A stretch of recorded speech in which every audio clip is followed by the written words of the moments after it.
Okay. Okay, here we go on the clicks. Hello, this is Angela Anderson. Thanks for joining me tonight. We are going to be painting a rustic doorway with stone border and some wisteria hanging off of it. So I hope you'll join me for this and get inspired to paint it. Let's get started.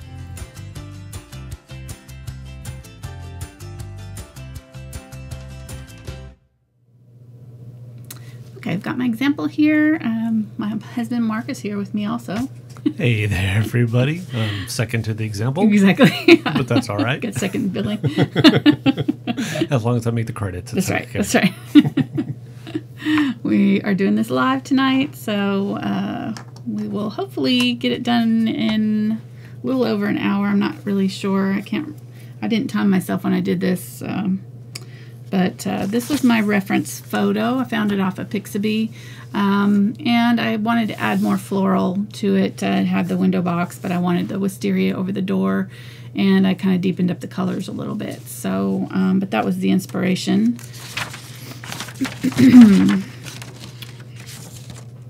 All right, let me set this aside. I prepped my canvas. I'm using a 9x12 inch canvas panel.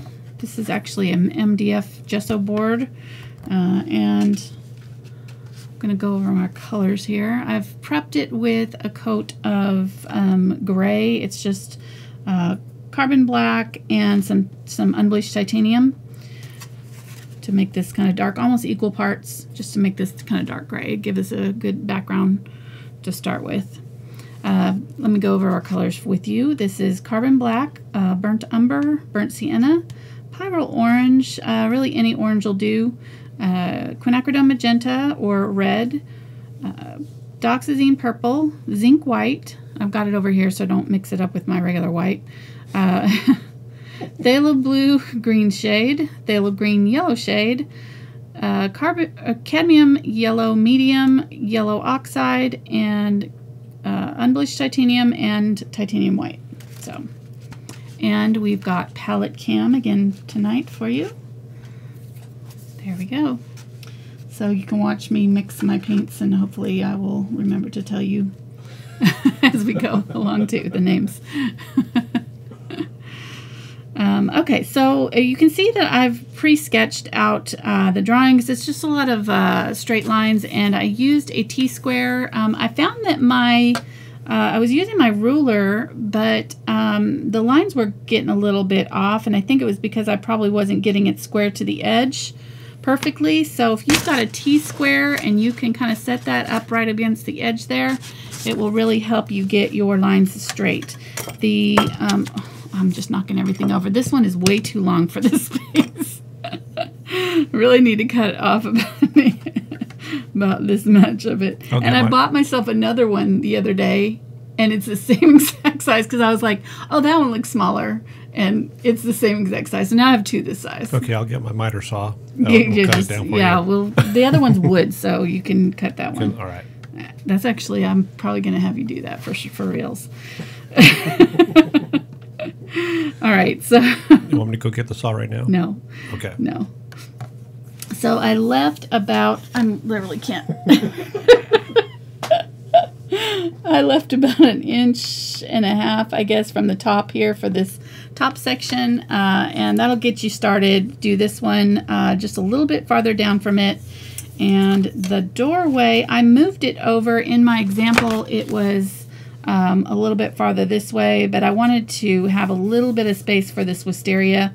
So I shifted the door and this window over just slightly in mine. So I don't know, you probably don't care about that, but anyhow. So let me go measure it for you so you can get these exact if you're going to draw it yourself. So this is about 2.5 inches from the edge for the edge of the doorway, and the door itself is 1, 2, 3 1/4 inches.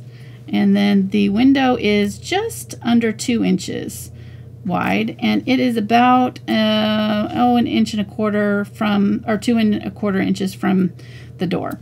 I actually just kind of used my fingers and sort of separated them that way so that I had a little bit of space between the two, and then there's about 1 inch, a little over 1 inch between the edge of the thing here, and about 1 inch at the top here too. So we didn't tell them there was going to be math. I know. If you The put door that in itself, the description, nobody would watch. well, I'll have a traceable for this, so that might be the best way of doing it. The door itself is 8 inches on this. No, that can't be right, because that's a 9-inch. 7 inches. Okay. It starts. Okay, never mind. 7 inches. All right. So, and then what I did after I got the door, the main door, the top headers on, and then the windows, and this window is just kind of centered a little bit above and a little bit below halfway. I marked out where the window box is going to be, right under there. And the window box is about a little bit bigger than half the panes. So this is going to be split in half and then in half again, here and here. So, and then they are going to be split in 2 pieces here and here, all the way down. So hard to get straight lines when this is angled, but okay. So then there's the window box underneath, right? And there's the window panes. And then I just kind of used the chalk and went around each one of these with different sized blocks to fill in the space around it. And really, you can be as random as you want to be. Does not matter. I found that on mine, I kind of made all of them the same size because that's what it looked like in the picture. But when I did my drawing, I decided to kind of go ahead and move some of these over like I did on this side. This side I kind of had it a little bit more random, and I like that look a little bit better. So do whichever one you like. If you like them all lined up, just do them all the same size on yours. All right, I'm going to stop talking about that. We'll just get to the painting part because that's the fun part anyways. Put that out of the way. No, the math part was the best part. Math, well, that's because you're an engineer. Just saying. To you, that's the best part. 2 divided by the hypotenuse of the radius squared. Okay. All right. All right, I'm going to start out with a number 2 round here. Add a little bit of water and a little bit of black. And some of my unbleached titanium. I'm going to make a color that's just a little bit darker. Actually, make burnt sienna. Or burnt umber, I mean. Okay, I'm still wanting to move that. It's going to be really hard not to. Okay, black, burnt umber, and a little tiny bit of unbleached titanium. And I'm going to go over my lines here. Maybe a little bit darker than that. So maybe no unbleached titanium. Yeah, there we go. I just want to go over, and we're going to randomly kind of sketch over our drawing lines. And I'm not going to be too careful about it because we want this to be kind of random, kind of natural looking. Stone, you know, it has kind of irregular edges and that kind of thing. So we don't want perfectly crisp lines. So I'm just going to kind of lightly brush over these chalk lines to kind of give me an outline for when I'm doing this next step. We want to do this beforehand, before we start putting down our paint, so that our lines get preserved, because otherwise they'll kind of disappear on us as we put our paint down.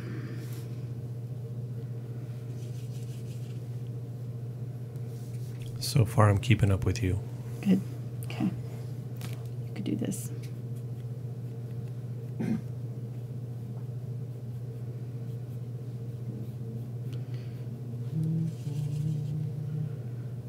So now you can see why I sketched it out beforehand.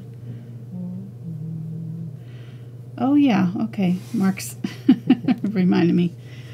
We want to do a shout out to Colleen. Yo, yo, yo, Colleen. It's her birthday today. Happy birthday. Good job of being born.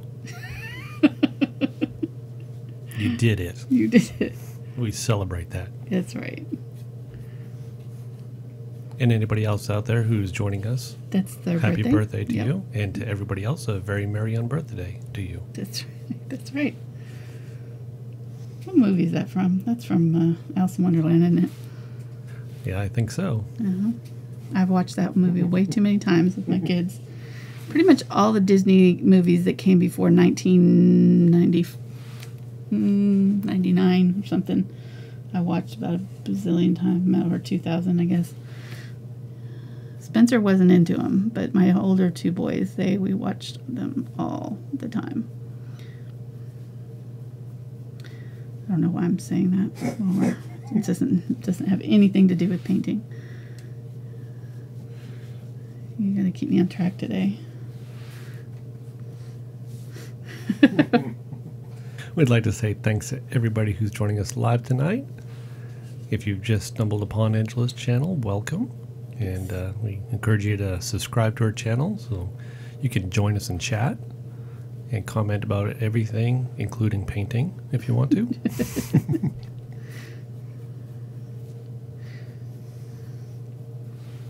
Yes, we are really glad to have you join us, all of our regulars and new folks. We do these live shows twice a week and try to teach painting in a kind of fun, relaxed atmosphere, try to take the mystery out of it, make it easy and accessible so that you can pursue it if it's a goal that you've had. We really feel strongly that there's no reason why you should not be able to paint. If you have the desire, don't let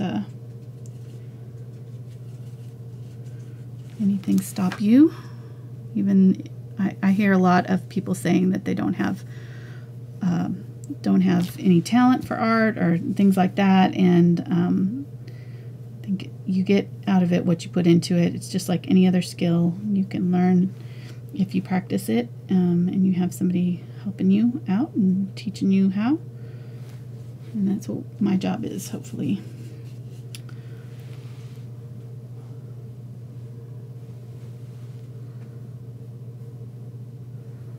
Alright, continue to fill this in. This is kind of the boring part, but we'll be glad we did this later. So, I actually do chats on Mondays in my Facebook groups, and this Monday we talked about overcoming your doubts and fears in painting, because I think that that's a really common problem, especially when you're first starting out. But I went through and I kind of found some quotes from established artists and just was trying to encourage people that it's kind of a normal thing, that even some of the most established artists and well-known artists, Michelangelo and Van Gogh, Monet, Cezanne, all of the major artists out there, Renoir, they all had moments of doubt. I found quotes from, I don't know if they were from letters or from where, on the internet, it didn't say, but where they came from, but just basically saying, different things about their struggles with painting and how their frustrations and things like that. And so it was very encouraging to me to realize, that these guys who've been painting and, have their paintings in museums and, we all look up to, they had fears and doubts and problems with painting just like all of the rest of us do. So it's encouraging to know they were. And the thing about it is, that painting is not a science. It's not a perfect thing. There's always an element of the unknown. When you start a painting, you don't know exactly how it's going to turn out. There's a lot of courage and faith that goes into painting, and I think that that's one of the big rewards, is because if you do kind of push through your fears and do create something out of a blank canvas, there's just this really beautiful feeling that comes from it that I can't, I've never gotten from any other way. So something about creating something out of nothing. So Anyhow, I don't know, I'm talking a lot tonight. Trying to fill that in. All right, there we go. So we got that all filled in. Now we get to do the fun part, which is the credit card scraping. I took a credit card and just cut part of it off so that I had kind of an area that was roughly the size of some of my squares that I wanted to do. And I'm going to dip into my Unbleached Titanium, a little bit of yellow oxide. I'm going to use lots of different colors on here and kind of just sort of lightly mix them. I'm not over blending because I want some variation in the stone to happen. So we'll start with that. We've got those 3 colors on there, and we'll just start up here at the top, and I'm going to set it down at a slight angle and brush it on. It's going to be really dark or really bright against that dark stone, but that's okay. We can always tone it down. What we're trying to do is add texture. So we want all these little good bits happening. You could also do this with a palette knife if you wanted to, if you don't want to cut up your credit cards. Or this one's a old gift card that I think I got from a department store or something like that. So they work really well. So we have our first question of the evening. Yes. Somebody wants to know, how do you know when to use a black background? If the background, well, when I did my example, I used a lighter gray background, and I ended up adding so much dark to it to get the shadows correct that's why I went a little bit darker. So it would depend on what you're painting. If you've got a lot of dark in your painting and that's the majority of the colors that you're seeing, then that's what I would start with, you know. But if you're doing something, I was talking and wasn't paying attention there. There we go.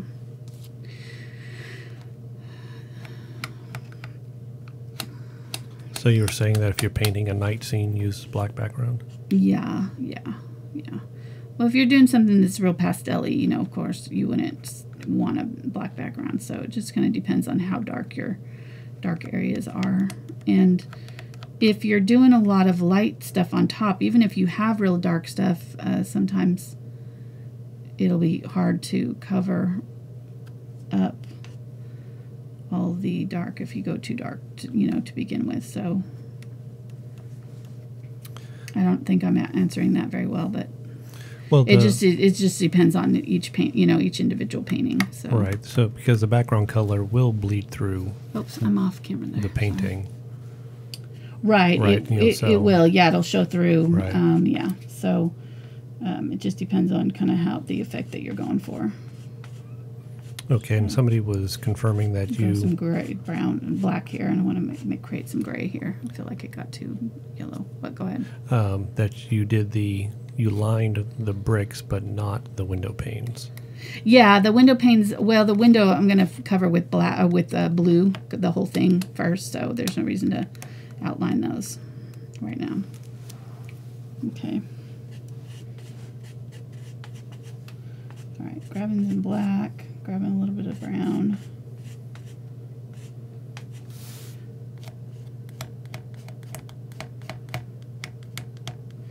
And I'm not going to worry too much about my borders. They're just there to kind of help me see where the separations are, but I want to go right up next to those and over them some, or not necessarily over them, but definitely go right up to the edge, so you don't have to be particularly careful about this. And if you get a solid color like that, what you can do is go back in, grab a little bit of the darker color, and then just kind of lightly skim it over the top. Some of these are just kind of ending up solid looking. There we go. Now also, I remember that they do make canvases with a black gesso or background already, correct? So you can purchase them directly that way, so you don't use black paint. Yeah, exactly. Okay. Yeah, but the thing with those, I've used them before, but the thing that I don't like about them, I mean, unless you're really careful and you have a painting where you're sure you're not going to need to cover any of that black up again, like if you make a mistake or something like that, unless you have black gesso, you wouldn't want to paint black paint on top of it to cover any mistakes, because the black paint is shinier than the gesso, so they wouldn't match, the color wouldn't match. So if you made a mistake, you just have to burn your canvas. Exactly. I mean, I'm giving them alternatives. It's a what shame they could do, when right? that happens. Just don't mess up. No pressure.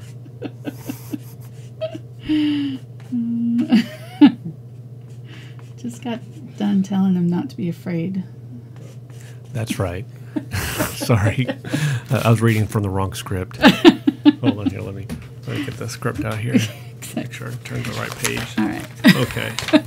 Oh yeah. You can do it. You can paint. No, seriously. People we see in your Facebook groups. People kind of get stressed and so forth, and we've said it before, but you're doing this to have fun, Right. to relieve stress. Painting shouldn't be a stressful thing. Right. For sure. There's too many stressful things out there in the world, so Yes, this should be. happy little mistakes. It's it's inherently frustrating just because you're working through ugly stages like this, where you get to that point, you're kind of going, I think I'm doing something wrong here. This doesn't look right. So the main thing to remember is just to not stop, don't quit, don't give up. That's the only time when you fail at a painting, is if you are quitting. So even your quote unquote mistake or bad paintings or whatever, you will learn something and hopefully improve the next time you paint. So it's always good to just go ahead and finish and move on if or get help, if you've got friends or part of their Facebook group or social media group that has people on there that can give you some advice. There's all kinds of people out there that'll help you. We've got, personally, I have how many groups do we have now? I don't even know on Facebook. 1, 2, 3 groups in my page. So, but there's number one rule in all of my groups is to be kind. So anytime anybody critiques,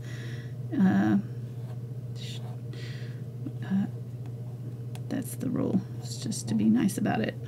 There's always something good you can say. We're not there to tear each other down and show each other how much better I am than you or whatever. It's just kind of all about, we're all on our own art journeys.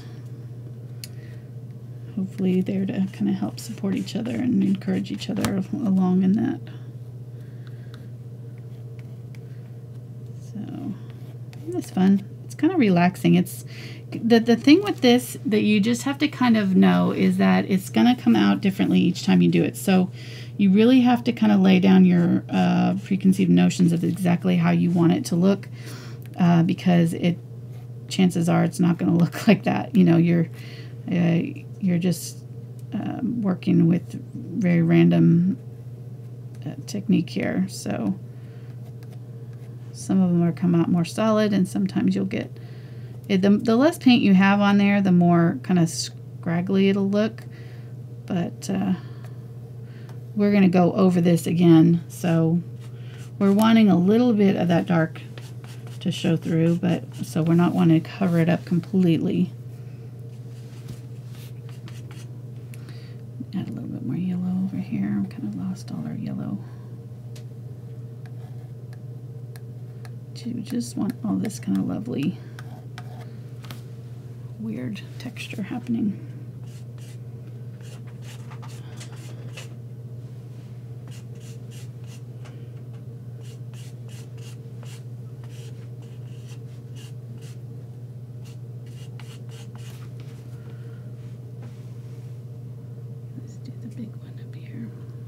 For those who are just coming in, Angela is using a cut-up credit card.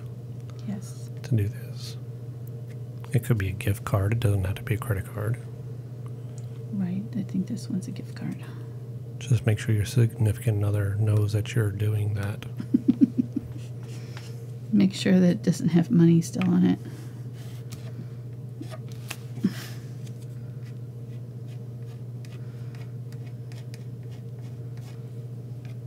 All right.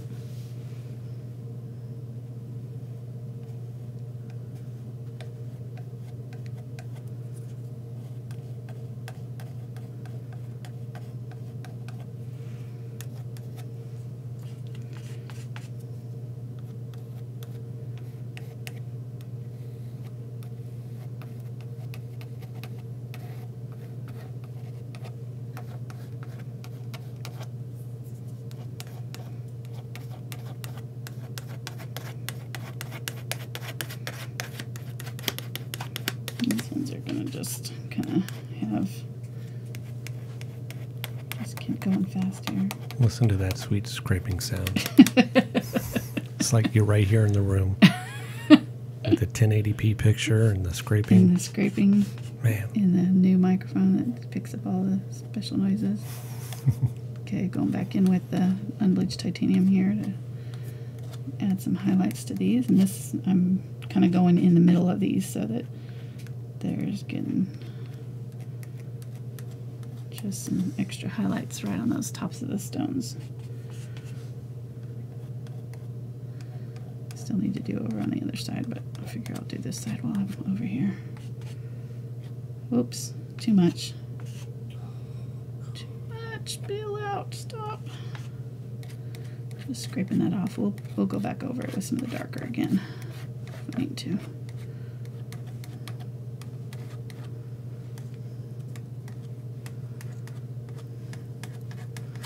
I'm generally going in the horizontal direction. You can do it in the opposite direction. Just watch that. So I wouldn't do too many that way. It just makes it look like the stones are turned, you know.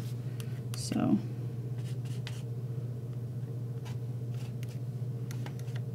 Okay, we're doing pretty good over here, I think. Looking good on camera, it looks like. Yeah, it looks great. You know, I'm glad that you used our back door as a reference. Okay, maybe that's not our house. No. Not at all, actually. I thought about doing brick, but I didn't find any. I just liked this, the window in this one, so I decided to go ahead and do stone. Stone is fun to paint, too, and brick is actually a little bit, well, I don't know, they're about the same difficulty, I would say. This is probably a mid-level beginner,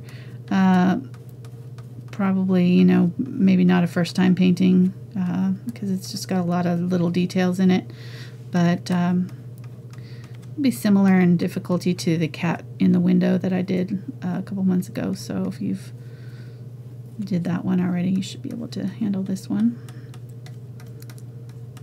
And you can always use what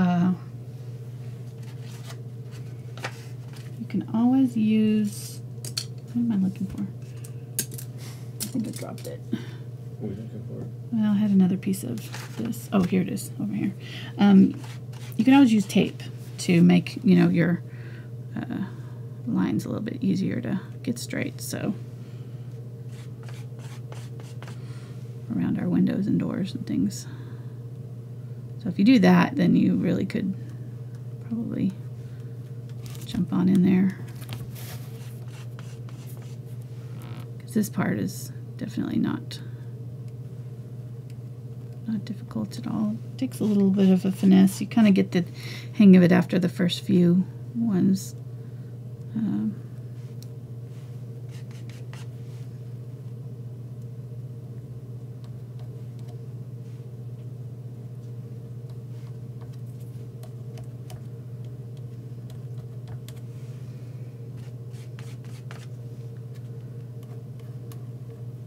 Here's the Unbleached Titanium back over.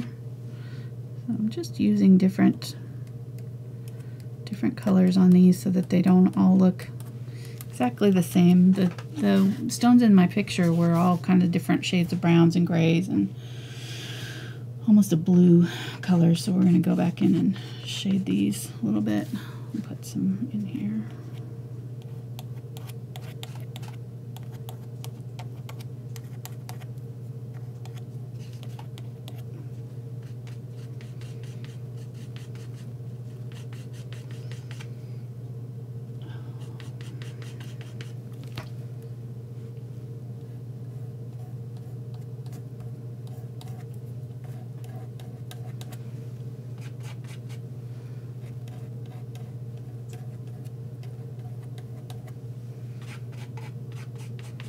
Almost done here, just filling in.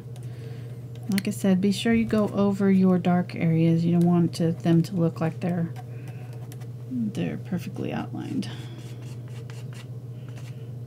I just took my finger in the way. So everybody who's new to the channel, down below the video in the description, you click the arrow to show the rest. All the paints and stuff that she's using are listed down there in the description, so you know what the colors are and that they're heavy body acrylics. And also there's some links to Amazon and to the Brush Guys also. The Brush Guys 5% off using your code, which I can never remember, which is Angela Fine Art. Angela Fine Art. See, I should have known that. Thanks for giving me a chance. I'm moving my brushes over here, so I'm moving my water to the side so I'm not crossing in front of my palette to clean my brush out. Alright, going back to the larger one here with these last couple ones.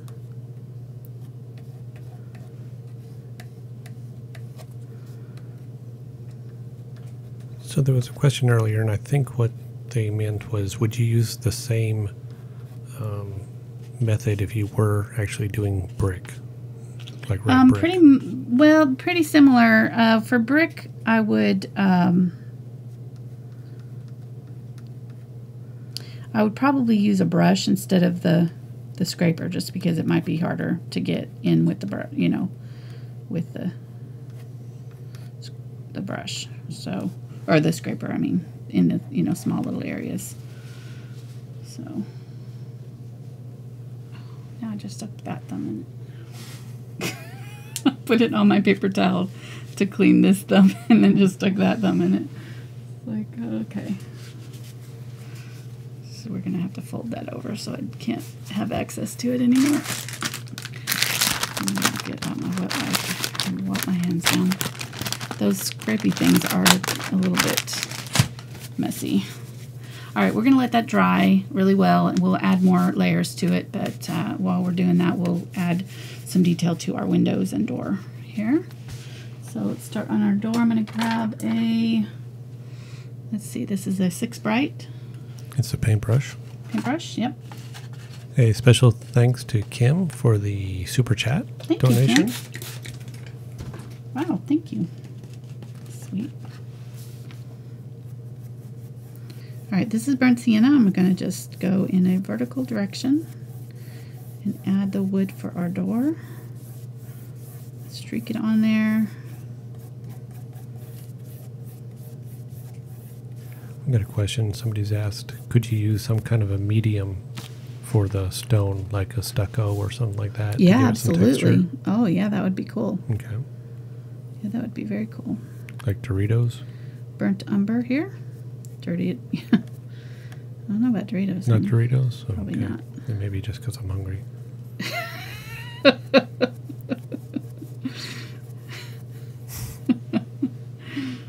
That's probably it. I would probably have to guess that's. Never tried painting with Doritos.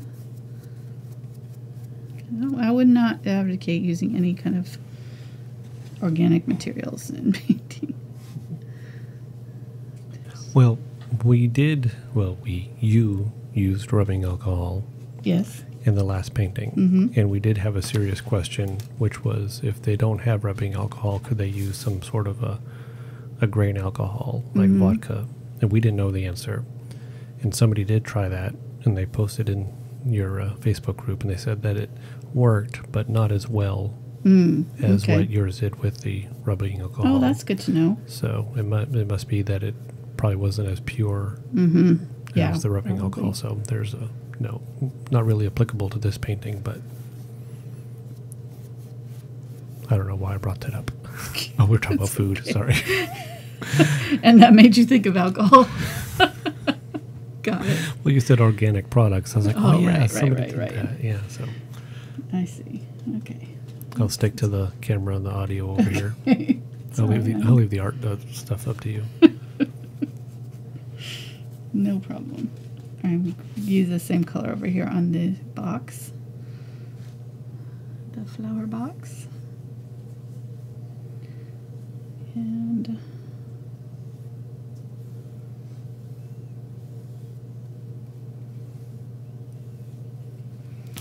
there are a couple of legs that come down on the sides there.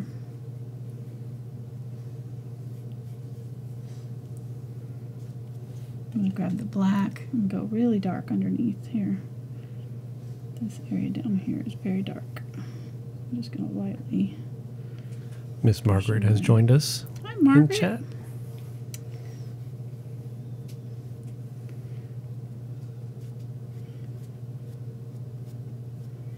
Hope you're enjoying your summer. Can't believe band is already starting next week for Spencer.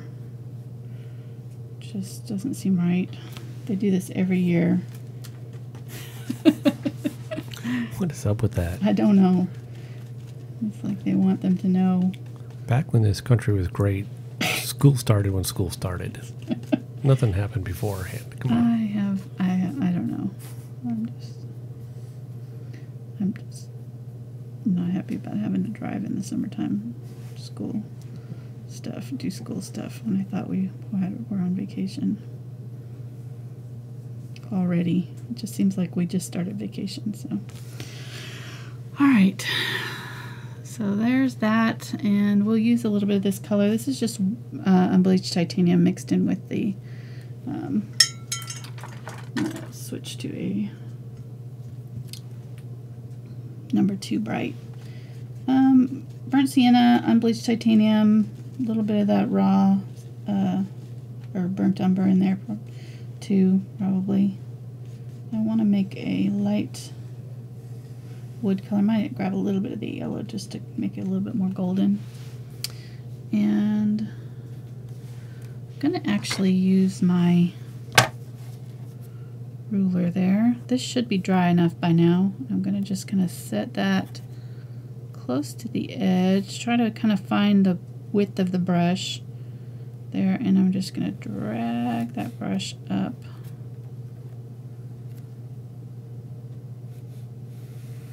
from the bottom, and as I get to the top I'm just going to kind of very lightly skim it. I want it pretty light, pretty dark up there at the top, so I'll probably... Yeah, we got 306 watching right now. Wow, awesome. Yeah. It's a great show for a Tuesday night. Great number. All right, so I'm going to do the next one a little bit farther away. Try to leave a little bit of a gap. I mean, I could do this both ways. I could have done the light color and then done my stripes. This looks, to me, it looks a little bit more natural to do it this way, to have the highlights on the raised portion, but do it whichever way makes you happy. So, I'm going to move it. So I'm just kind of checking to see, you know, before I set my brush down, just that I have a little tiny bit of a gap before my next area there. So, this is a 1/4 inch flat. So whatever size flat you use, you can just use, you know, if you wanted your boards to be a little bit wider, just use a little bit wider brush. So there we go. And just be sure that you're making these straight up and down. I'm checking both sides to make sure that I'm not getting crooked on these because I don't want them to go sideways on me.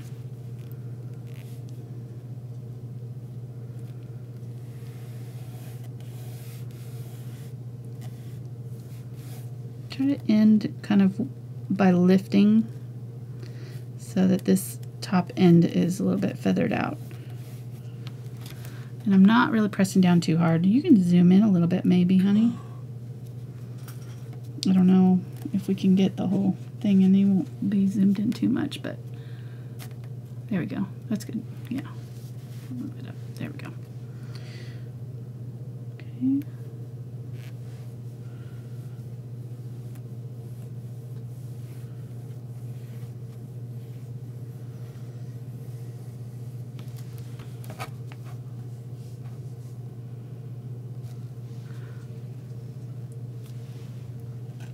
Now when I did mine, I didn't use a ruler, so if you want yours a little bit more rustic looking, just do it by hand. Don't use a ruler, it won't be quite as perfect, but I like that look too. It looks a little bit more, you know, natural. So hand hewn, whatever. So burnt sienna, a little bit of yellow oxide, and the unbleached titanium. The unbleached titanium, if you don't have it, you can mix it with a little bit of yellow oxide and titanium white and maybe a tiny bit of burnt umber to make it a little bit more brown. It's kind of a yellowish off-white color called Titan Buff in the golden line of paints. It's a really good color to have because it's a good natural highlight color. It's got those gold tones in it, will make your highlights a little bit warmer. So just check and make sure I'm not getting this off. I feel like I'm leaning a little bit. Make sure that they're staying straight up and down there.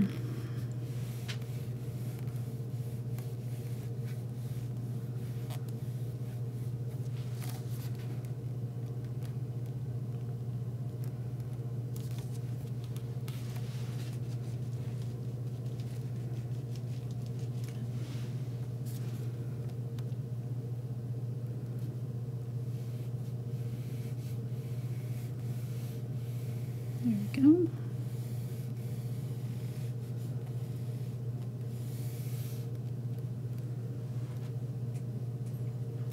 Question came in asking, do you think using Two more. non-heavy body acrylics would work the same or give you the same effects?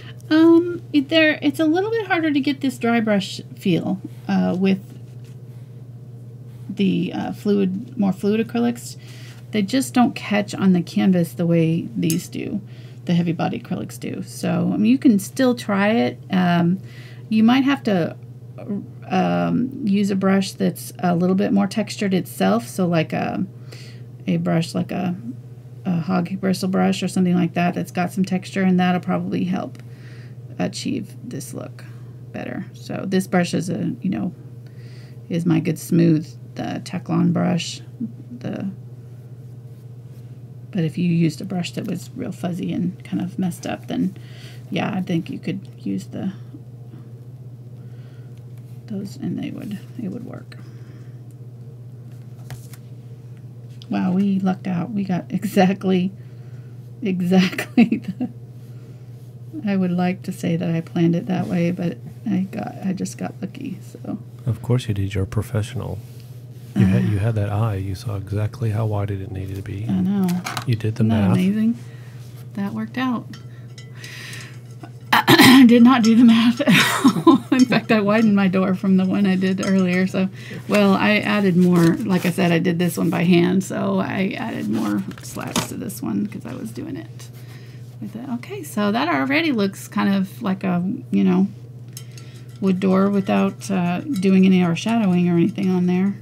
Let me use this brush one more time. I'm going to grab a little bit of that color that was sort of our stone color with my brush. I'm just going to lightly run it horizontally. I did not do the threshold here. Threshold needs a little bit.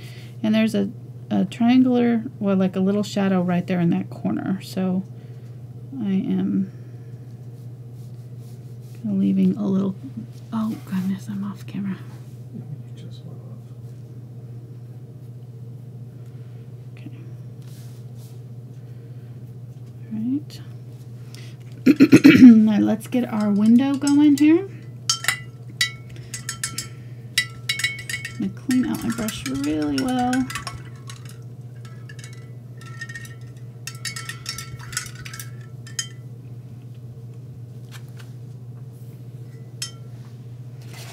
I'm going to use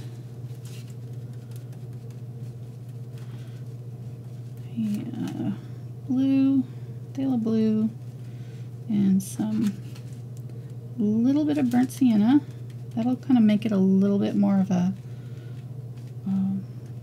teal green-ish blue. And my Unbleached Titanium there. We're going to put that on. Maybe a little bit darker blue. There we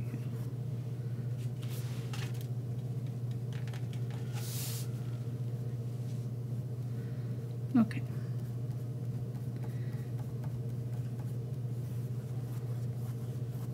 I'll lay that in there. And I'm doing it vertically. And I'm going to have a little tiny bit of white.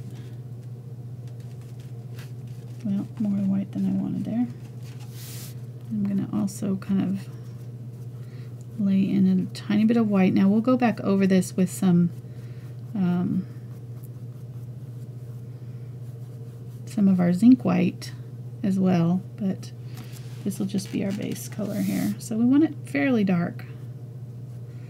It's really not much darker than, or not much difference in value from our background gray, so that kind of helps. There we go. It looks good. So the building is full of water? Full of water. Yeah, it's all blue. Oh. I don't know. I'm just going by the picture. It had blue, well, it doesn't look like it on there, but the picture that I had on my thing, it looked blue. So, plus the blue sky would reflect on the glass, so it's always good to use a little bit of blue in your glass. Alright, I think that these should be dry enough now, hopefully. This is pretty thick, so just make sure that it's nice and dry. I think it's good. So we're going to go ahead and grab my flat brush again. I'm going to grab some of the burnt umber and black. Going to mix them equal parts, and on just the corner of my brush I've got a little bit of water, so I'm thinning down the paint, making kind of a wash. And this is called floating. It doesn't have to be a perfect float because we're just going to kind of normally you would want to make sure that this side has absolutely no paint color on it, so you test it on your paper towel there. But I don't mind too much because we're going to kind of be tapping off anything that we don't like with our finger. So we can just use our finger to kind of create some texture in that. And I'm going to go right up underneath each one of these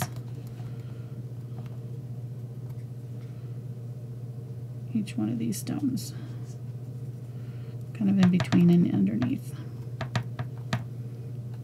with this watered down paint. And depending on how much shadow you want, you just add a little bit more paint, less water. So some of these I might want a little bit darker than others.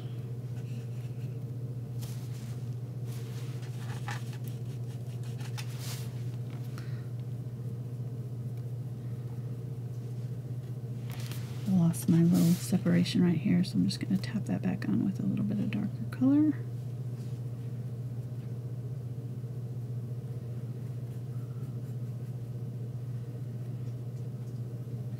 And this is where you can really make them look rounded if you want them to, you know, really kind of look like they're sticking out. You just kind of round off that corner. If you want them to look more straight, then you would go straight, but it's just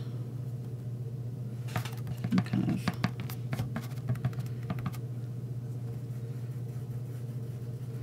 you're still seeing all that texture underneath, so we're still looking like stone. We're just kind of creating some depth in there. Go in some darker black in some places. I've lost my separation between my stones. Now I can tap back in some darker black. Go back around this thing here.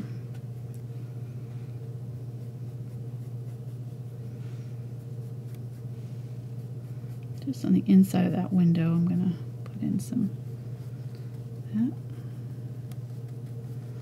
But each one of these is going to get a little bit of dark on the bottom.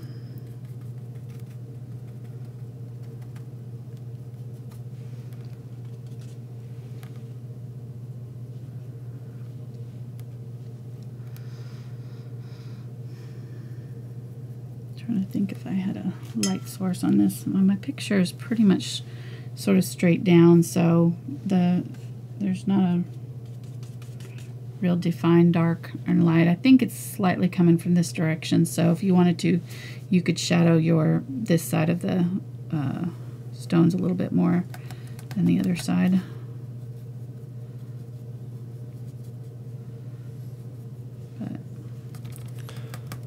So you're just doing the overlay with just watered down paint? Watered down paint here. Burnt sienna, burnt umber, and black, or just burnt sienna in some places. And then just kind of using my finger to create some texture in the rock if it's needed.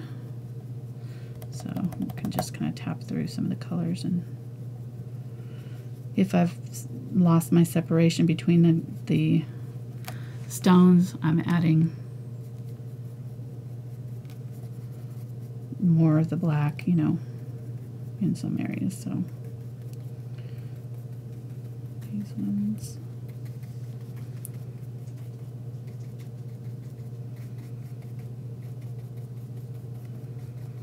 they're kind of a mishmash of stones down here.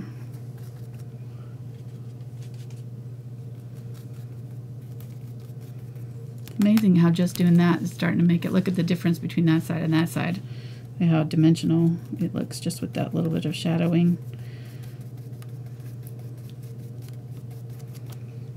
You're not listening to me.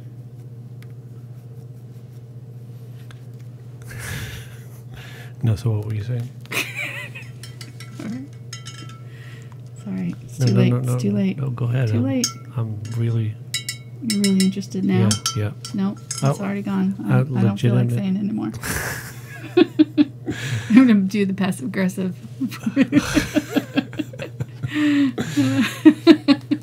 What's wrong? I'm fine.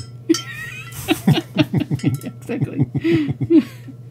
Is there something wrong? Nope. Nope. Nope. If I have to tell you. You should know what's wrong. Without me having to say. If you were paying attention, you'd know what you did wrong. I'm breaking out in sweats right now. What'd you say? Said I'm breaking out in sweats right now.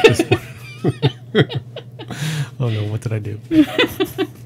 Hey, as long as you didn't mess with the air again, you're good. I didn't. You saw me. I did not touch the air. I know. Mark got the look on Saturday. That's all I'm saying. He got the evil eye. Yes, I should know better after 29 years. So you messed with the air? Are you kidding me? Aye, that's the...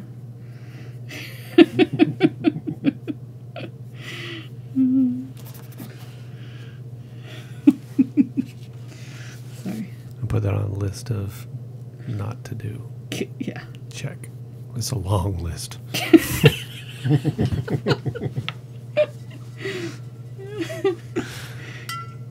You're learning. Okay, so the first lesson is don't wake you up 15 minutes before you're supposed to wake up.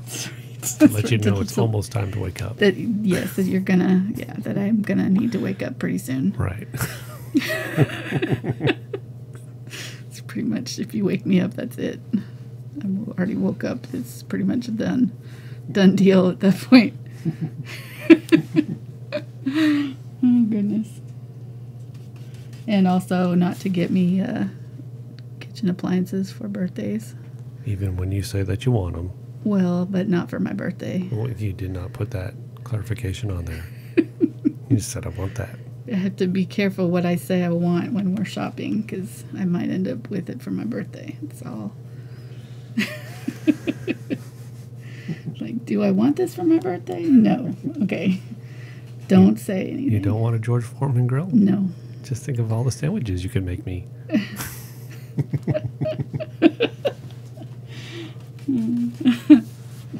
Okay, I'm going to use this down here too on this threshold. Just shadow that side.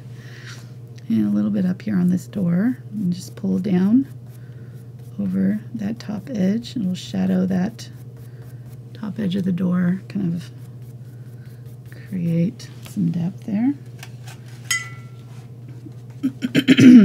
Yeah. I think you're a lot easier to live with than I am. That's all I'm saying. You're a lot less maintenance than I am.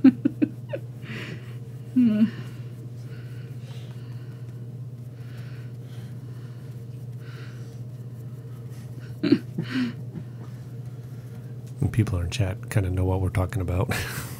They know because they were there on Saturday. They could hear it in my voice, couldn't they? They knew. I did mention it in my chat on Monday too. Oh, wow. Man, that's a 3-day. She's still talking about it 3 days later. Man. That was really bad.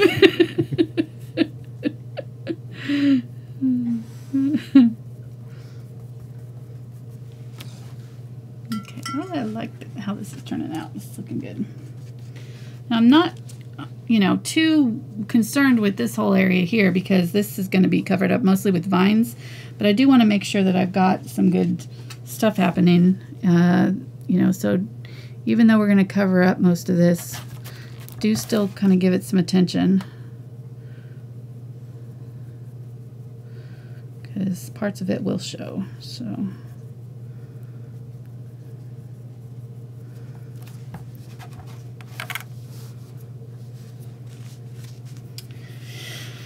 And I get a little bit of black. Just tap in some of that dark right there. Okay, now we're going to grab get my medium, just small round.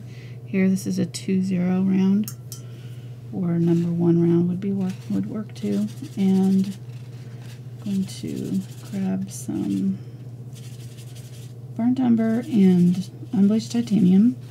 And I want to make a color that's pretty close to that gray. I might even actually add a little bit of the black to gray it out. And I'm going to put in the grout. So I'm going to just tap in very lightly some grout around these stones. So if I've got any large areas that are gaping holes, this is where I can kind of fill those in. It's going to be very subtle. Go ahead and zoom in. Yeah, people are going to ask for a zoom in, so I was going to give you a heads up. Yeah. We're going in. I'm going in close, so okay, good. All right, I want to see the details. All right, so we're kind of that medium value gray color.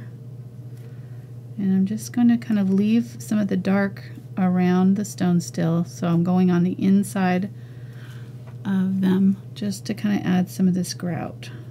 And it doesn't have to be around every single one all the way around. We're just kind of indicating a little bit of grout there. So we're not outlining these stones. We're keeping it very natural looking. Very light touch here, just kind of tapping in and catching those crevices between the stones. This is where we can kind of square them up too. If we needed to define some little areas here, we can. Well, if you get it too dark, just kind of tap it off. Excuse me.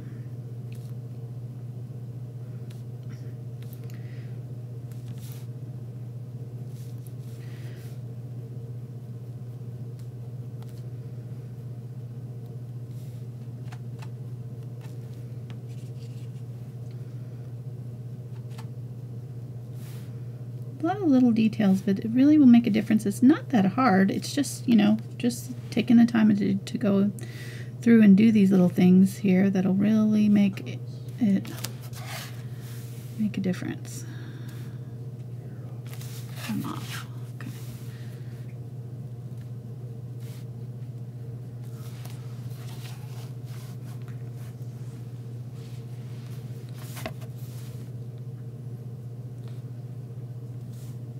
Okay, so we need to get a couple more cameras that zoom in close in different sections so I can just swap between That's zooms. a good idea.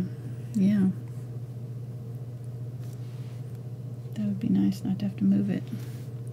Can we get some of the dark here? Because I'm kind of noticing that this one needs to have a little bit more separation there, so I can go back in and add just a little bit of the dark around some of those stones there.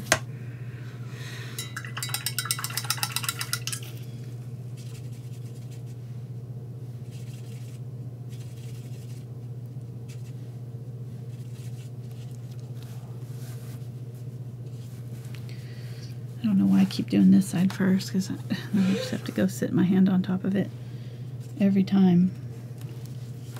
I was going to say something when you were using the credit card. It's like, do you intentionally do that? No, I don't. I know better. I just do it. I don't know why I do it. When I'm not, I don't know. It must be, I just like putting my hand in paint, I guess. That's all I can think of.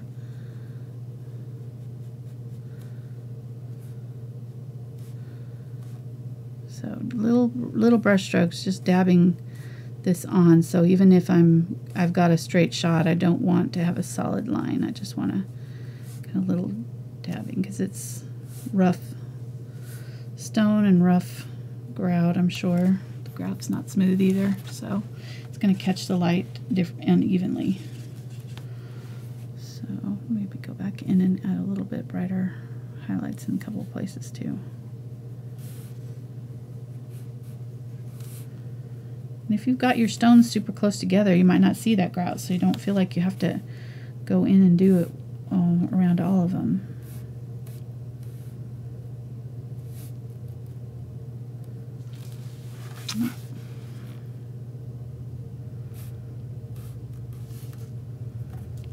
Okay.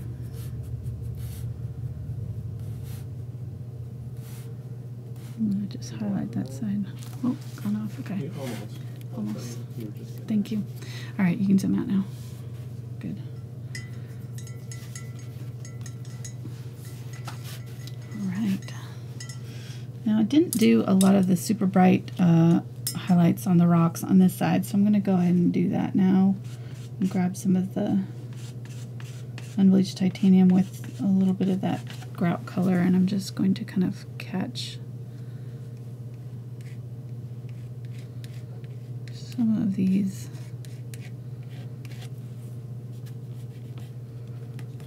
This is a 9x12 board, correct? Huh? This is a 9x12? Yes. Okay. Just catch the middle section of some of these to bring them forward a little bit. Probably should have done this before we highlighted it, but I just realized that this side is a little bit darker than that side. So is the Zinc White still on timeout over there? Yes, it is. Still, it's waiting. It's ready for its cameo. It'll come out once we do the window. Man, I wish I could All right, zoom there in we on go. it. Now we're good. All right. I think I want to put a little bit of the brighter color down on some of these stones. So I'm just going to use my brush. I'll show you how you'd use a brush. So you just kind of, if you're using the brush, you would just kind of hold it almost flat against the canvas and just barely skim it, and that gives you that kind of scraping effect that you get with the credit card. Okay, good. I'm liking that. Looks pretty good. Not hard, not, you know, kind of, it's actually easier than you might think. Yeah, it's been really easy for me so far. no problems at all. You haven't had any issues with it? No. Nice. Good to know. Good to know. Okay, well, while we've got our smaller round hair, let's just go ahead and put our doorknob in. Finish the door up here.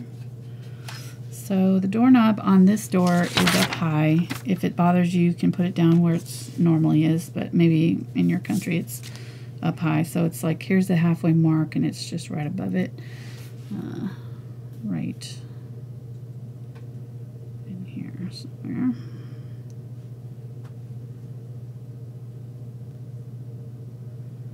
Circle. And there's some sort of a lock thing a little bit farther down. Whoops, too much water.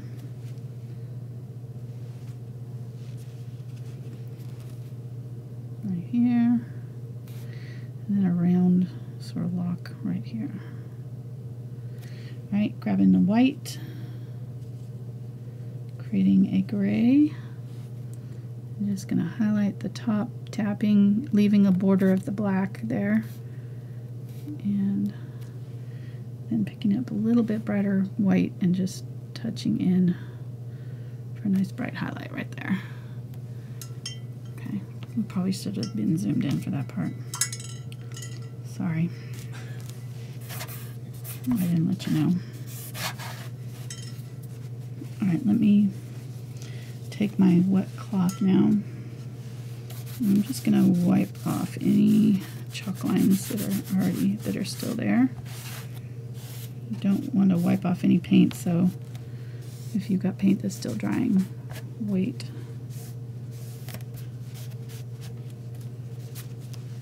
Okay. All right.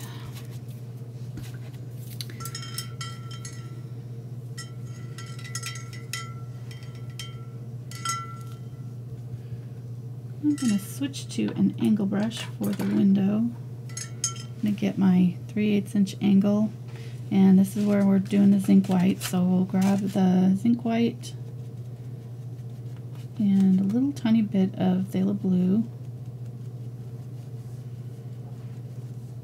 That's way more white blue than I needed there.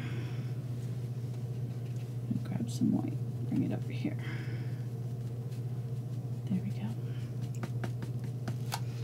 Okay, so I'm going to go up from the top, and I'm going to lightly brush streaks of the zinc white into our window.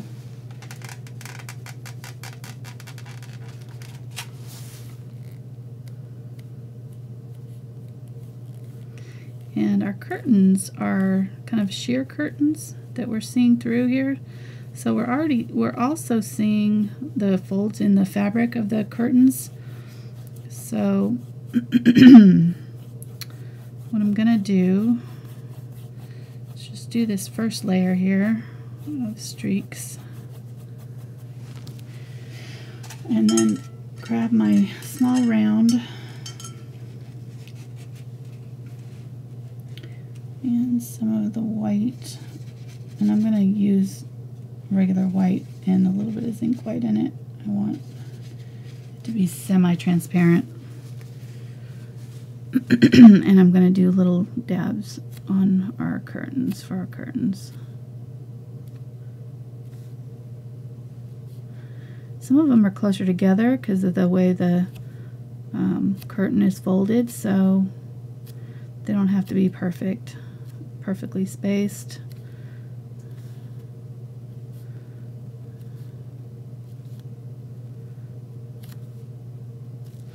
Three little dots.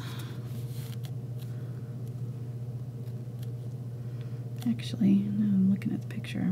There were some that were upside down. Oh well.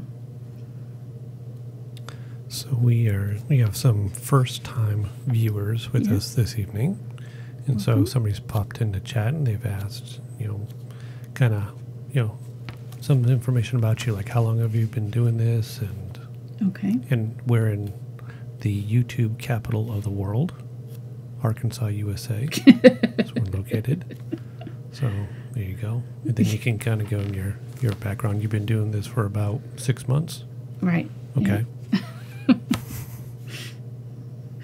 I'm going to make some kind of lace just with little dabs, dots. Been painting for almost nearly, it'll be 30 years next year. We started painting about the time Mark and I got married. And been teaching for about 25 years or so of that time, locally usually. And I'm just going to kind of, as I'm doing this, sort of create some zigzaggy shapes. I'm not creating any particular pattern. I'm just kind of wanting to have some random lacy looking dots and dabs in our curtain here.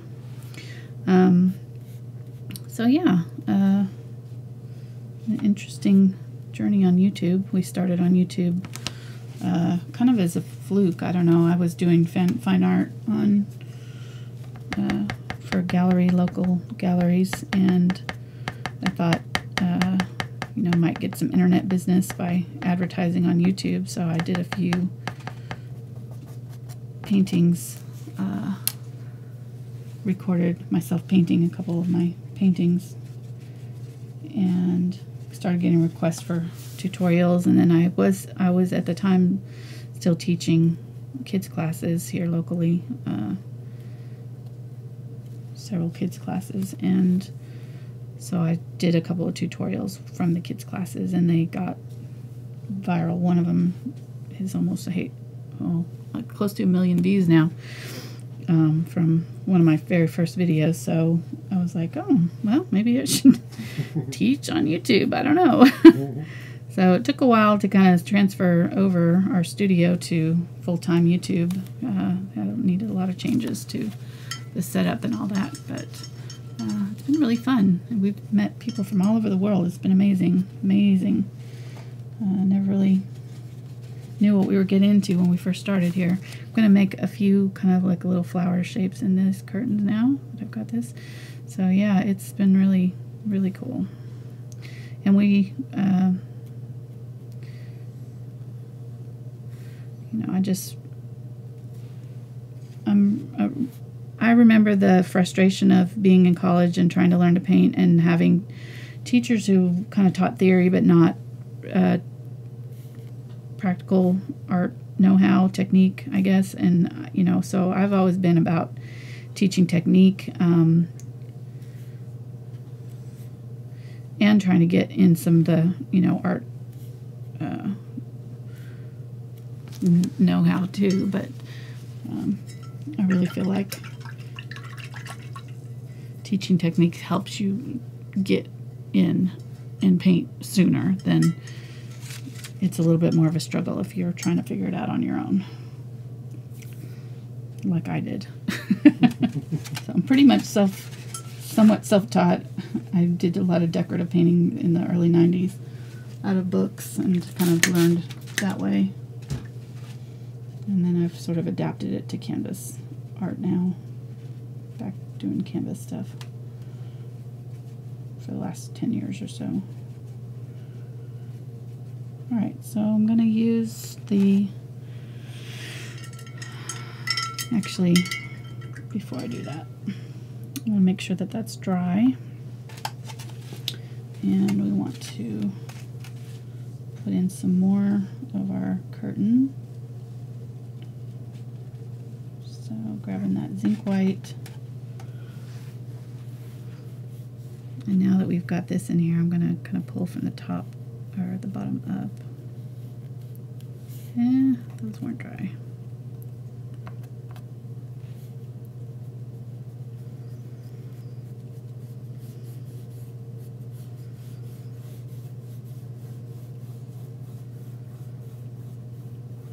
Very light pressure here.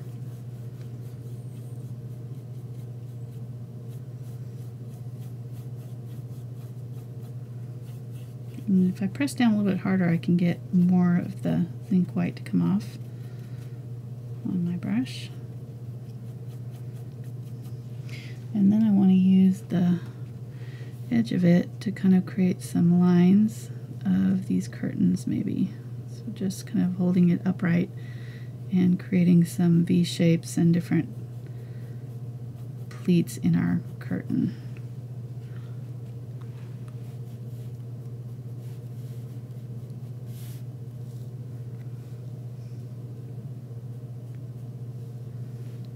And there's like a shape that kind of comes like that too, so.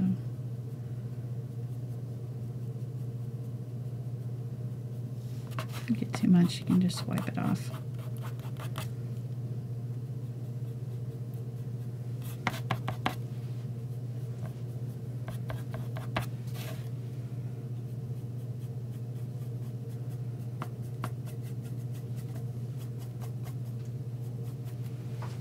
Okay, that's good enough, I think. Now we can go to the white. Start to outline our window here. Sorry, honey, I don't know when you're going to get dinner tonight. This one's a long one. I didn't intend for it to be this long, but it's just kind of turned out that way.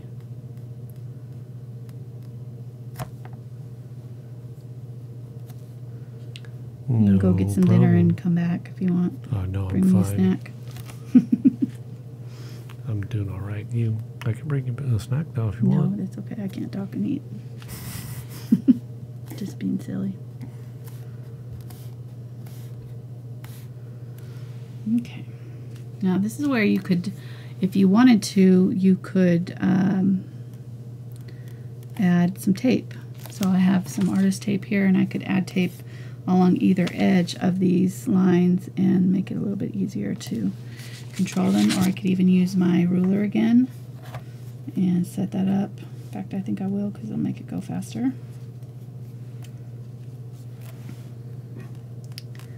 Okay, we got a technique question. Yes. So when you're rinsing your brushes, do you mash them against the bottom or the side, or The side. against the side? That's what I thought. But you do it so often. You never want to do it on the bottom, because it'll bend the bristles. Bend the bristles. And you have a one-of-a-kind pickle jar. Yeah, exactly. That you use for your water. Super secret see-through pickle jar. So I can see how much paint is still in my brush as I'm pushing against the side there. Oh, that's interesting. So that's why you use a clear. Mm-hmm. Okay. Yep. Just helps a little bit. I just thought we couldn't afford to buy a jar for you. I have one of those, fancy ones that have the different wells, but I find that they get dirty real quickly. These big pickle jars, they hold a lot of water, so you don't have to clean them out as often while you're painting, because those smaller ones with the small, tiny little wells you can, I also have like clean water setting off to the side, so if I ever need to dip in to have, okay, now I have green on the back of my brush. That could have been really bad. I'm glad I saw that, because that would have gone right on my shirt. Or my hair. Or both. Alright, I'm going to turn this. I find that it's easier to have my painting at an angle when I'm trying to do straight lines. Or lining in general. So, just turn it so that I can get a straight line on this windowsill.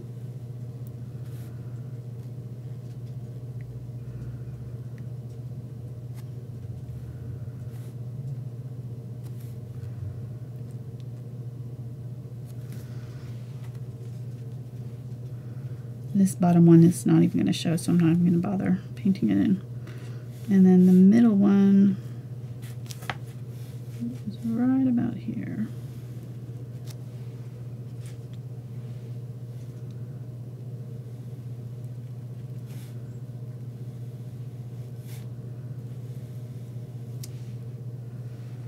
Add a little bit of water when you're doing these lines. It'll help having a little bit more of a fluid paint. It'll come off your brush more easily.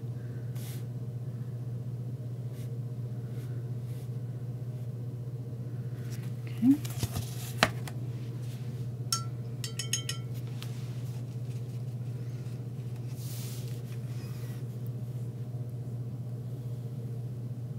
I don't know why I just did that, because I need it sideways again.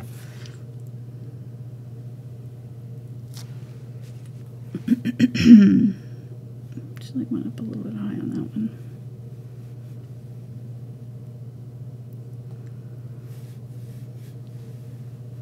And if you're using a lower quality acrylic, you'll probably need a couple coats, and that's pretty normal. So if you're using like a student acrylic, like actually I'm going to go ahead and do this just in case I see a little bit of that through there. Make sure that I get this high enough. Like Liquitex Basics or something like that, you may need a couple coats of this white to cover. So, and that's totally normal. The heavy body acrylics, the professional heavy body acrylics will just cover a little bit easier, a little bit better. They're just more highly pigmented and thicker. I want to give a shout out to all our moderators and our regulars in chat that are helping answer a lot of questions. Yes. So if they can't help you, we'll try to get the questions on air. So subscribe to Angela's channel, pop into chat, ask some questions. Somebody's got a question asking, have you ever redone a painting like later on to see how your techniques have changed or anything like that? I've not. No, I mean, that's a good question. No, but I have reworked a painting after I finished it. You know, I've gone back in, and even after I varnished it, I've gone back in and changed things on it. And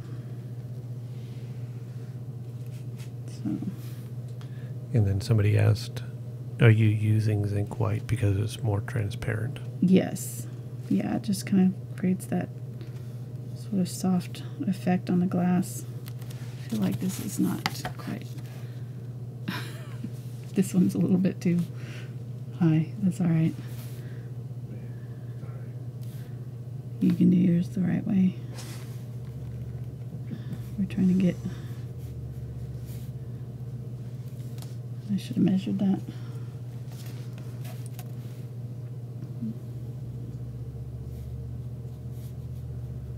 Okay, grabbing a little bit of black. And we're gonna shadow up here with the black and like the gray color. Going right up underneath this one so that it looks like a sash. And actually I'm gonna shade the bottom of that all the way across.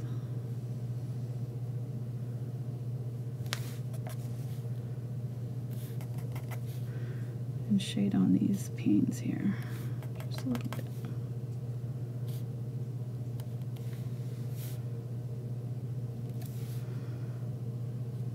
Okay, and then I can shade on the crossbars too if I want to get real fancy about it.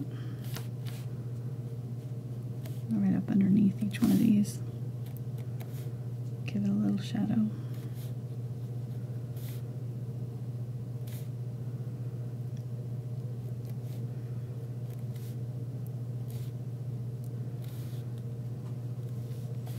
Give a shout out to Donna for super chat donation. Thank you, Donna. Thank you so much, Donna. A reminder for people who do super chat, you can put in comments in there too. Like say how awesome Mark is and how great a job he's doing on the cameras and audio. You know. Or we love Stickman. Stickman rules. You know, anything like that. Yeah, any of those kind of just kind of suggestions, say. Right? Right.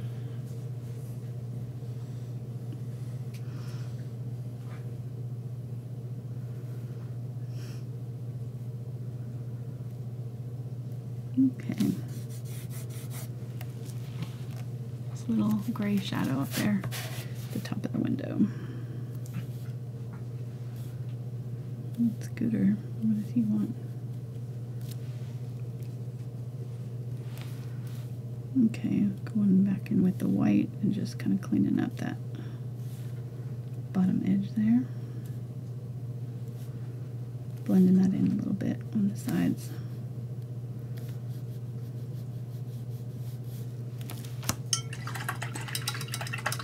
Alright, I'm going to stop there. If I would spend a lot more time on this, And just kind of go back in and make sure that I got this all nice and bright, but I don't want to.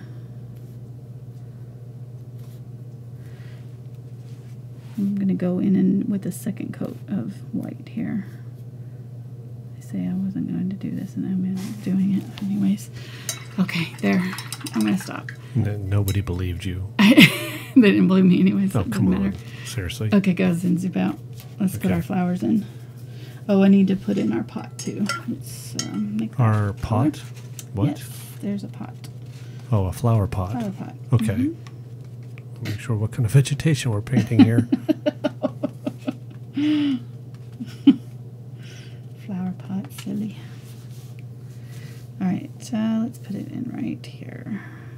And I mixed up some burnt sienna and yellow oxide for this. Just kind of making a V shape. And grab some burnt umber. Kind of go along one edge with the burnt umber, tap in, and then this side I'm going to pull a little bit more. And I've still got the other colors on my brush. It's still wet, so it's blending. And we'll do a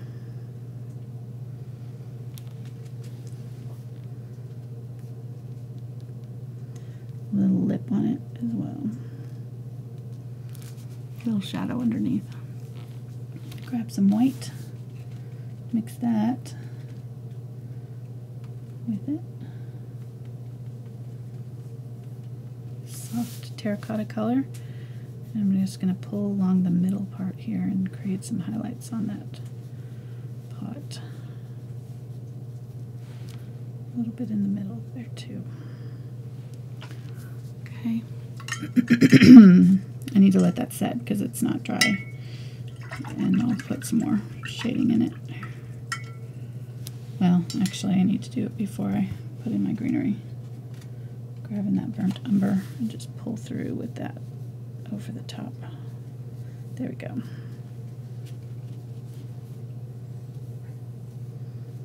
Went nice and dark right there. Along that side to make it look circular.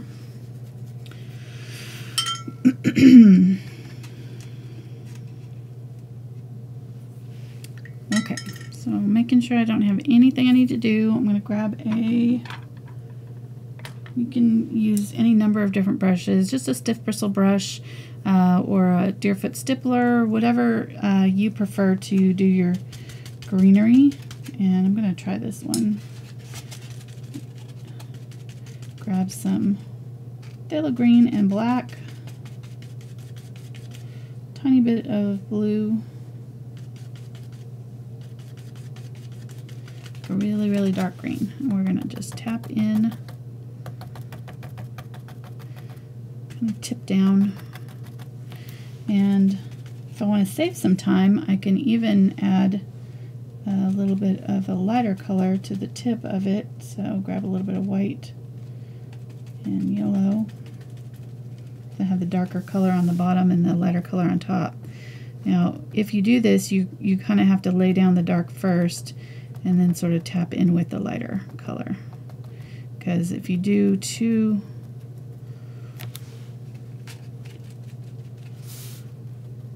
them at the same time, sometimes you won't get enough of that dark underneath. So I'm gonna tap in around here, kind of do them sort of cascading down, and then use the tip there and kind of tap in some of the brighter color with the tip. Back end, tip. And we'll do some nice tall ones here.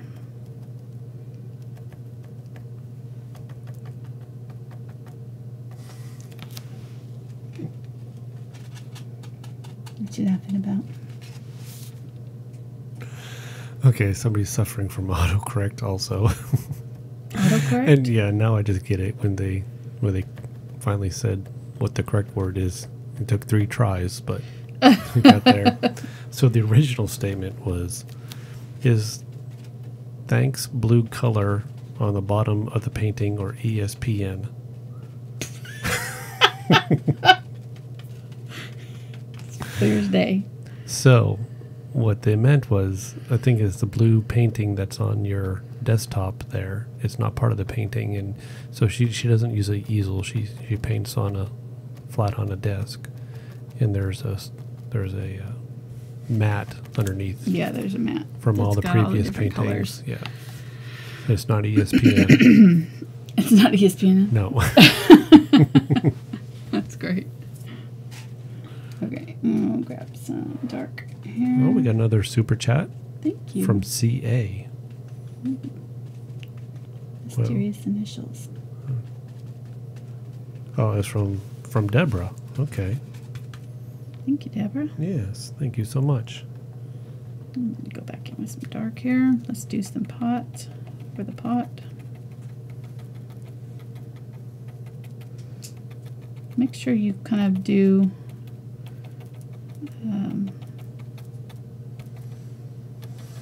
some up high and some down low so that you get good interest. You don't want like just a dome shape.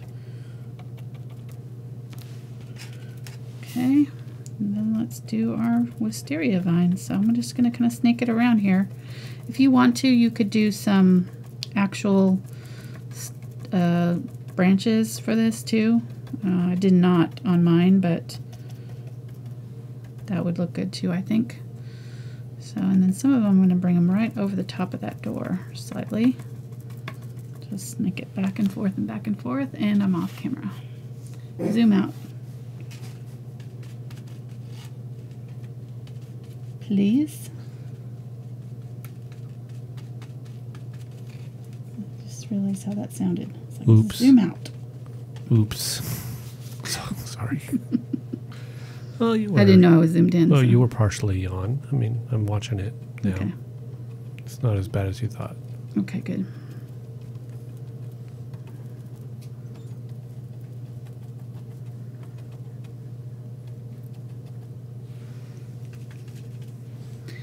Bring some all the way down over the top of the door, a couple of places. And I'm kind of resting it on the top of that section up there, so most of it is going to be right at the top. Oops, got blue there. I didn't mean to do that.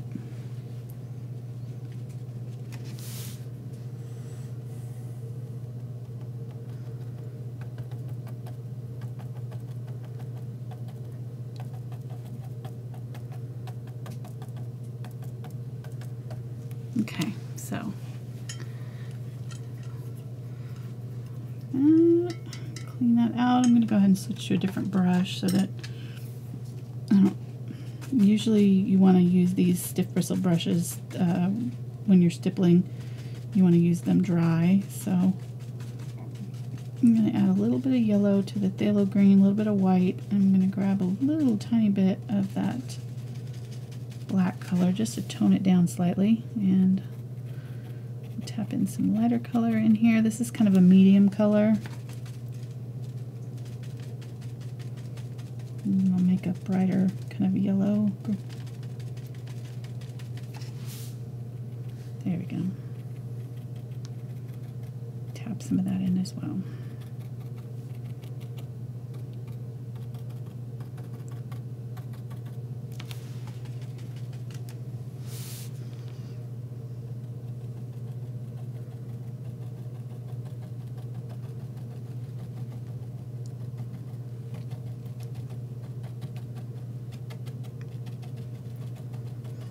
Just tapping kind of right above these dark areas so that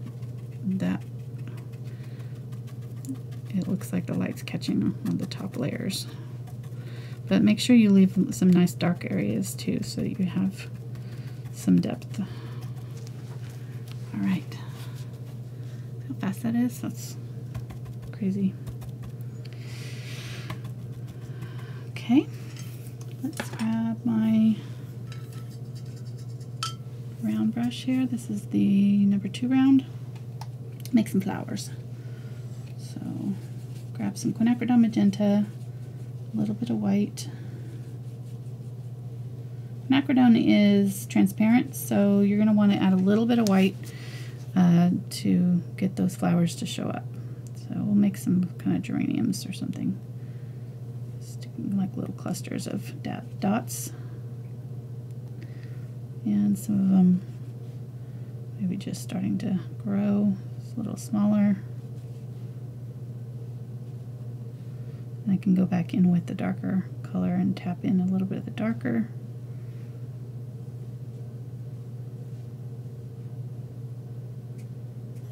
The brush you were just using, what was that to do all the tapping?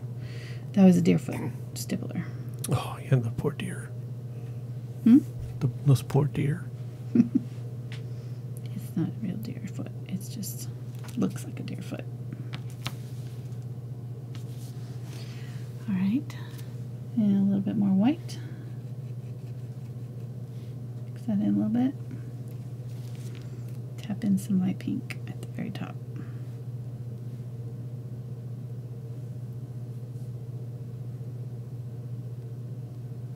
You can zoom in for this part, hon. Mm-hmm. I'm not following for that. If I zoom in, you got to move it to the left. There we go. No nail polish. No, when my nails look terrible, the nail polish tore them up this time. So if I had mercy on them, I figured we let them rest. Let them rest. Okay, let's grab some quinacridone and the orange, Pyrrole orange. Mix those two together. We'll make a bright reddish color.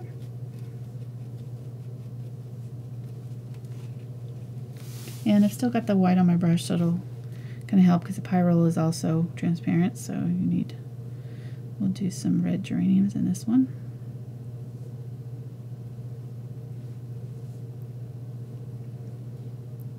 Some of them closer together and larger, some of them smaller, just dots. Okay, a little bit of white. I was off camera there, sorry. Wasn't paying attention. Dabbing a little bit of the lighter color. I was busy answering questions. People were asking. Yeah, you have a small piece of wood underneath your canvas there. It helps to flex some of the light. Yeah, so because if it so lays flat, it glares. It's probably not too bad right now, but it's really noticeable when I first start. Yep. Okay, I don't like this greenery. It needs to come down, so I'm going to just grab some of the greenery now that I see what this looks like. Some shrubbery. Yeah, I'm going to bring some of this down over here. Just tapping with this brush.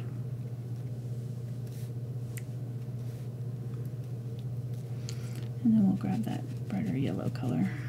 Tap that in as well.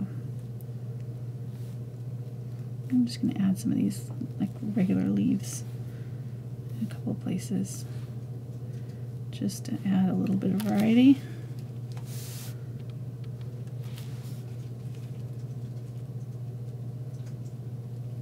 White and yellow.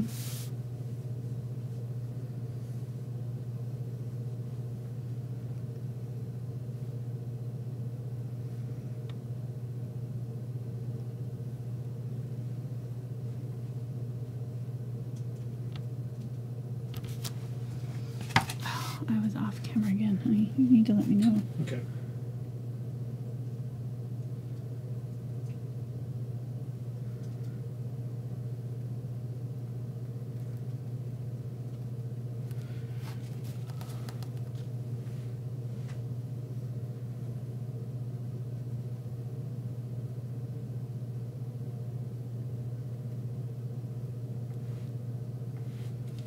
I'm going to use the dark color up against this lighter background so that it shows up.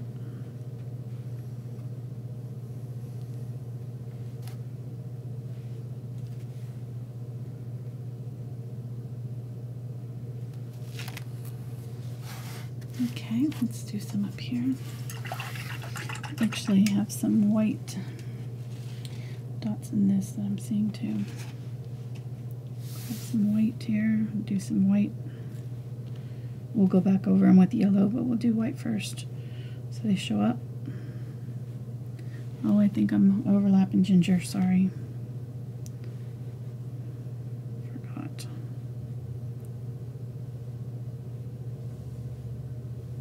Okay, there we go.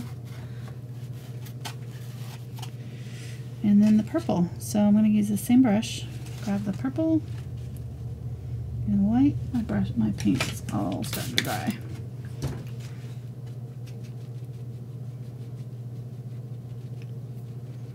So I'm going to get dark color on one side, and then I'm going to just kind of pull it through that light color and sort of tap it in slightly. Come on. It's all sticky. So dark on one side, light on the other. And we'll tap in these Wisteria here.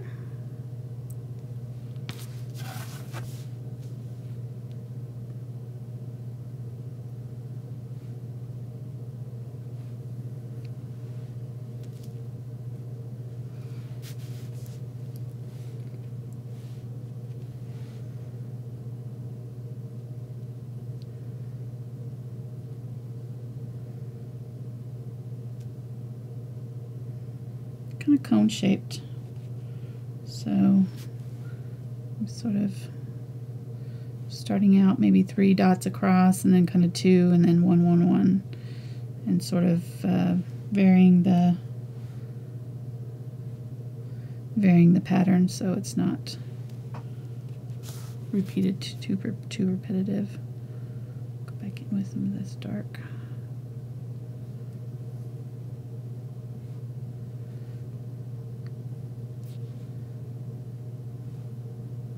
And every now and then you just want to kind of do a random one just sort of by itself so that it breaks up the pattern too. So I'm going to go in with these dark here. Grab a little bit of the white.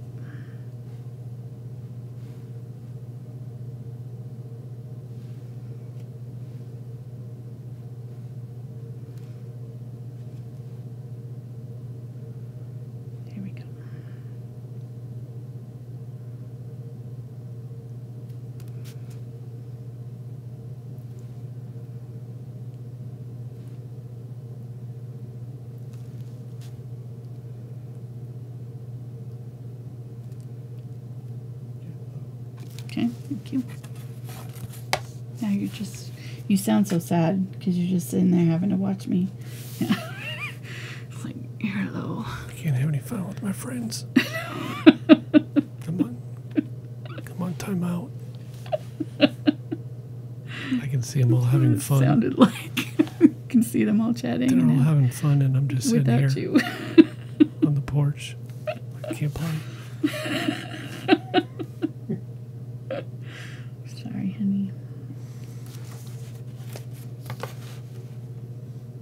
Okay, almost done.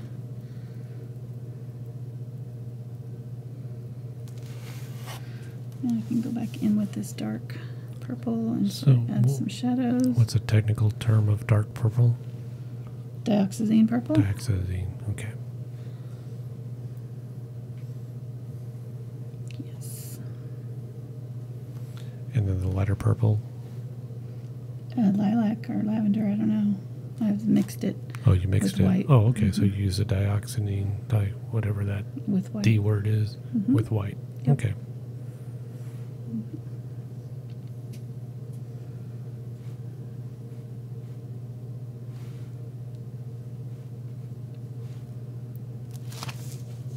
Oops. Okay, I was off camera again. Zoom out a little bit now. I think we can zoom out safely. There we go.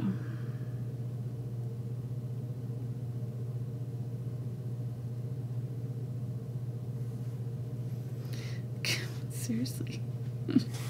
She does it on purpose.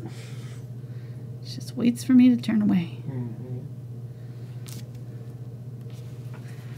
Alright. Oh, we got a lot of purple there.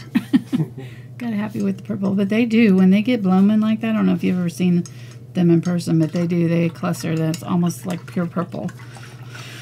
So, let me go a little bit higher on some of these because I feel like we can kind of get some up high. Right.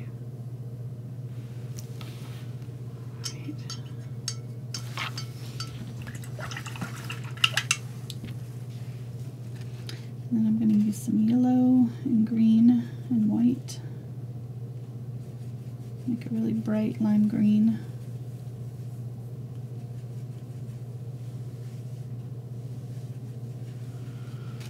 And use that to create some little leaves around these, just tapping. That yellow color against that purple will really make them pop since they're complementary colors on the color wheel. Yellow against purple or near purple always is a good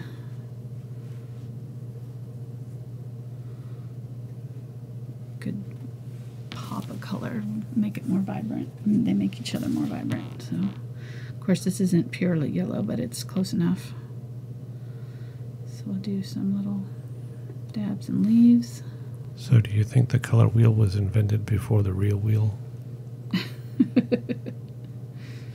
don't know. I don't think so.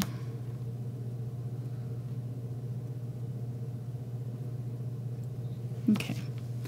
All the way down there, and then you can add a little bit of this color over here too. If you want.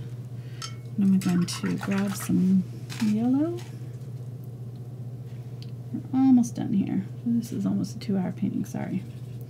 We're normally not this long on a Tuesday night. Usually we go a little bit shorter, but this one just happened to take a little bit longer.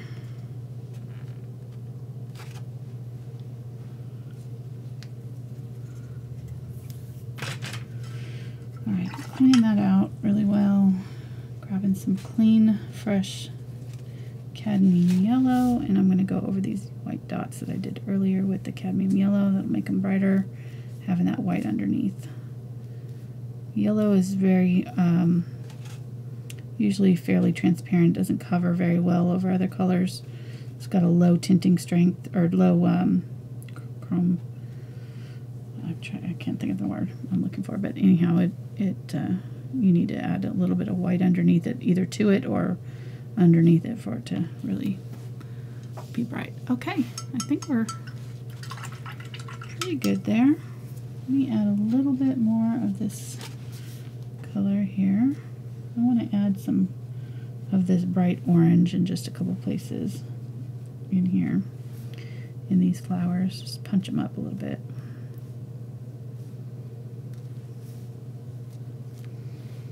Grab some of that white.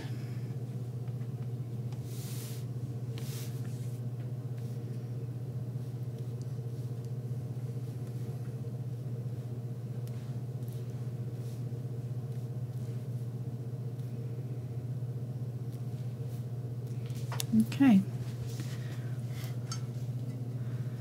I think we're good.